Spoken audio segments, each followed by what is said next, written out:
here's everything you might have missed in Eternals. The Eternals are finally here, and the Marvel Cinematic Universe will never be the same. Director Chloe Zhao introduced some massive ideas to the MCU that are going to have far-reaching implications as Phase 4 continues to unfold. And like any Marvel movie worth its salt, Eternals is also jam-packed with Easter eggs, hidden details, and connections to other aspects of the Marvel Cinematic Universe. We're going to break down everything you might have missed in just a moment, and if you want a spoiler-filled breakdown of the ending and post-credit scenes, make sure you check out yesterday's Nerdist news. Because much like that video, to talk about all of this stuff, we need to spoil what happens in Eternals. So if you haven't seen the movie yet, leave now before you get angrier than Icarus does in the comments section. Much like Star Wars or any delightfully complicated sci-fi story, Eternals begins with an opening crawl of sorts that establishes capital L lore about the Celestials, the godlike beings that created the Eternals and the Deviants, and then travel around the galaxy playing this cosmic version of The Sims. More importantly, they mention 6 singularities in that opening lore dump, which is a reference to the Infinity Stones. Now, we've heard similar language before used by the Collector in Guardians of the Galaxy Volume 1. Before creation itself, there were 6 singularities. Now, coincidentally, that scene in Guardians was also our first canonical appearance of Celestials in the MCU. How far they've come. Next up, we come to the Eternal ship, the Domo, and while this forbidden Dorito serves as their vehicle to traverse the solar system, it's actually an Easter egg in and of itself. Domo is the name of another Eternal in the comics who served as an administrator on the Eternals' homeworld of Olympia, which is very real, at least in the comics. Domo travels around on a hover chair and is basically the Marvel version of Metron, a character that Jack Kirby created during his stint at DC Comics. So let's just say, a lot of parallels between the New Gods and the Eternals. King Kirby clearly was on a mythology kick back in the 1970s.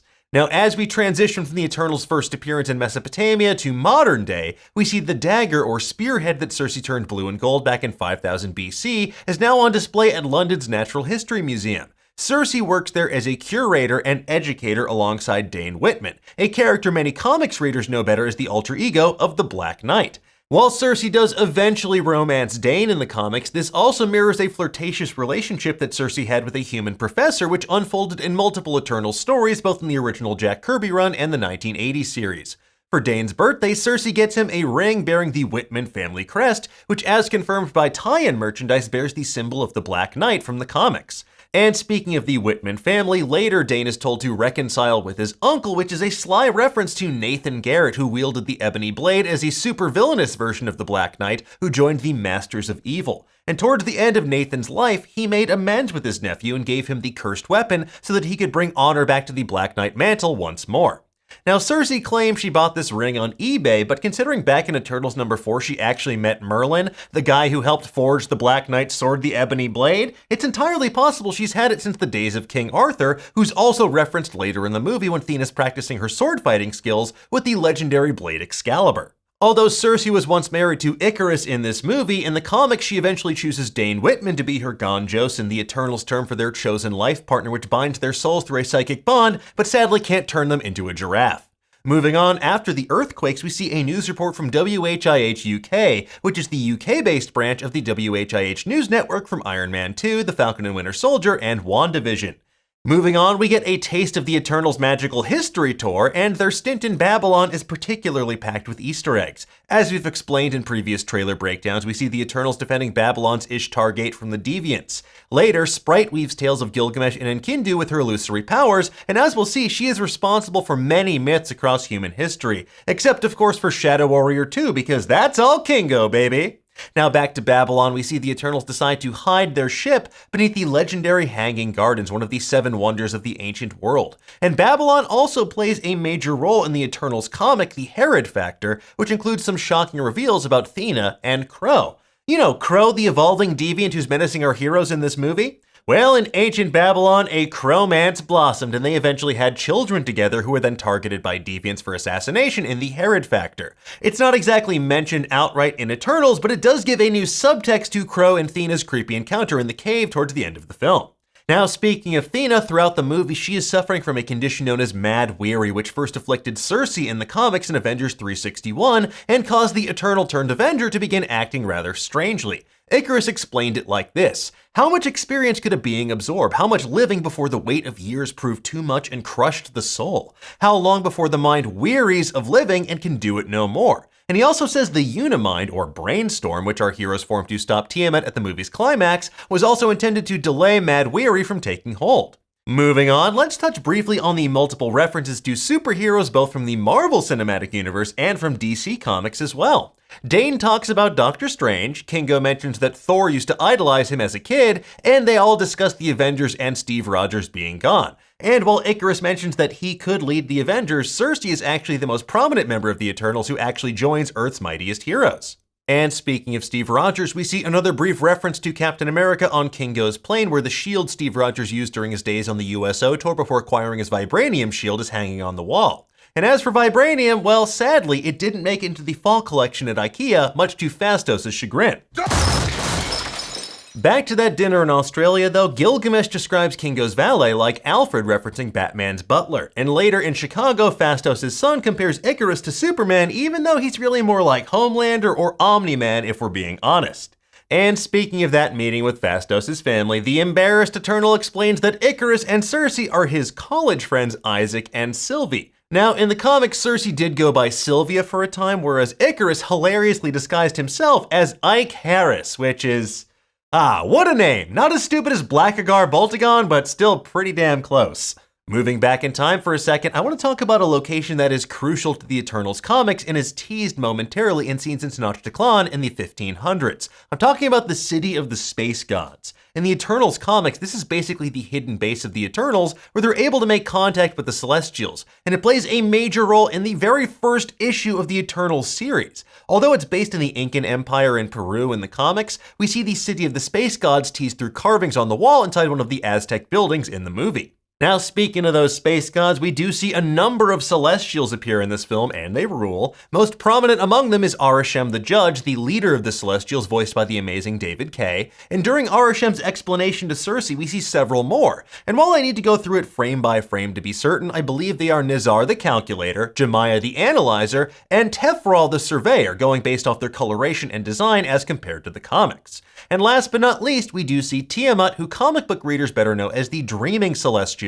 As depicted in Eternals Volume 4, Number 3, Tiamat was a renegade Celestial that fought against other members of the Celestial host to prevent the Deviants from being exterminated. And as punishment, he was imprisoned in a vault beneath California's Diablo Mountains, where he slumbered for years and years. And during the Neil Gaiman and John Romita Jr. run, Tiamat awoke and was getting ready to exact cosmic revenge, but the Eternals managed to form a Unimind to put it back to sleep. And while they attempt that with Druig's mind control ability in this film, it doesn't exactly work out, so they have to rely on Cersei's matter manipulation instead. But this Dreaming Celestial story also mixes in elements of the Earth X miniseries as well. That 1999 comic book story took place in a dystopian alternate reality where we learn that Earth was implanted with a celestial egg that would slowly gestate over time. And while that story required the Celestials to actually fertilize the egg themselves, in the movie it's more about reaching a certain threshold of living beings to be turned into space calories. Now, moving on, let's talk about another element the movie borrows from the Gaiman and Romita Jr. comics, specifically Sprite's betrayal. In the original comics, Sprite was a male character, but still deeply spiteful of his fellow Eternals because he was effectively stuck in a child's body for thousands of years. Sprite used the power of the Dreaming Celestial to wipe the other Eternals' memories and give them new lives as mere mortals. This change would have enabled Sprite to grow up properly and become an adult, and like Kingo, he positioned himself as a celebrity so he could enjoy the finer things in life. Unfortunately for Sprite, though, he was stopped and then murdered by the Eternal Zuras, which is a much bleaker outcome than what happens with Sprite in this movie. She gets turned into a real human girl and sent off to boarding school. Now, speaking of bleak moments, let's talk about Icarus being so sad he flies directly into the sun. And while it's easy to make jokes about the myth being a true story or Icarus pulling a Poochie, the Eternals have taken similarly drastic action in the comics. After learning a terrible truth about the Celestials, Icarus and the rest of the Eternals decided to take themselves out of the equation in a brutal fashion. Thankfully, though, that wasn't the end of the Eternals in the comics, and it bodes well for what we might see in Eternals 2 should that movie ever happen. Much like we see Eternals being forged, rebooted, and resurrected at the World Forge during Arishem's explanation to Cersei, in the comics, Icarus and other Eternals came back from beyond the Pale at a place known as the Exclusion. Basically, it was part resurrection chamber and part prison where Eternals could come back to life after dying. So while Icarus seemingly died at the end of this film, we could easily see him, Ajax, and Gilgamesh all return at the World Forge in an eventual sequel. And as for the prison portion of the exclusion, well, something tells me that's where Phastos, Cersei, and Kingo are being taken by Arishem at the film's climax. And speaking of the film's ending, while we broke down that and the end credit scenes in detail in yesterday's video, let's just confirm who those new characters we meet actually are. In the first post-credit scene, we meet the lackadaisian prince turned cigar-chopping satyr Pip the Troll, who heralds the arrival of Eros, the brother of Thanos and the Avenger better known as Star Fox. And coincidentally, Cersei's first encounter with the Avengers happened alongside Eros in Avengers 246. Although with that said, it wouldn't be until 1990's Avengers 314 that she actually joins Earth's mightiest heroes for real.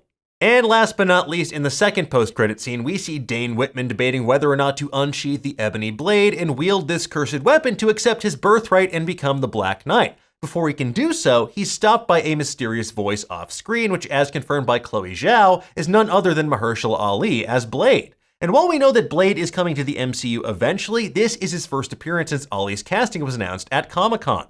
And while I don't expect to see it right away, Blade and Dane Whitman have a history of teaming up together to battle all manner of supernatural threats, including vampires, as part of MI-13, which is basically Britain's secret agency for paranormal threats. So fingers crossed we'll see those two team up on the big screen or a Disney Plus series somewhere down the line, especially if that means we can add Captain Britain to the mix as well. Or who knows, maybe that's how they'll bring Captain Carter into the live-action MCU, but as with everything, only time will tell.